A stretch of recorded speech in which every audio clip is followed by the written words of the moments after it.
Good morning and welcome to today's verse. To God be the glory. What a great day it is today. Today's verse, it comes to us from Isaiah chapter 32, verse 2, and it says this: A man will be a hiding place from the wind and a cover from the tempest, as rivers of waters in a dry place, as the shadow of a great rock in a weary land. I want to speak to you this morning about a shelter in the storm. Imagine a traveler caught in a sudden desert storm with the sand just whipping through the air, visibility is gone, and danger is all around. Just when hope seems lost, he spots a cliff where he can hide, rest, and be protected until the storm passes.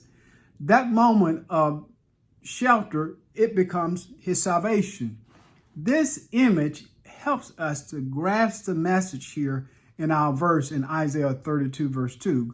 God's promise of protection and peace through a righteous king. Isaiah 32 is a prophetic chapter describing the future reign of a righteous king. In verse 1, it begins by saying, "Behold, a king shall reign in righteousness," pointing to a time when godly leadership and justice will transform society. Historically, some may say that this pointed to Hezekiah's reforms or to a future idea of king, but ultimately it is prophetically points to Jesus Christ, the true righteous king. In verse 2, this focus shifts from the king himself to those who are influenced by his rule. In today's world that is filled with uncertainty, political unrest, emotional exhaustion, and spiritual dryness, our verse reminds us that Jesus is our refuge, for he is a shelter in the storm of bad news that we receive in life. He is a rest for the weary soul overwhelmed by anxiety. He is a spiritual oasis when our life, it feels like a desert.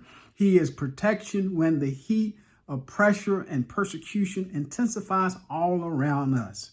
Furthermore, as followers of Christ, we are also called to reflect his character, being a source of peace, protection, and encouragement for others in our families, our workplace, the church, in our communities. We can point others to Christ by becoming a reflection of him. So let Jesus be your refuge today, and then you become that refuge for someone else, shining his peace in the midst of their storm.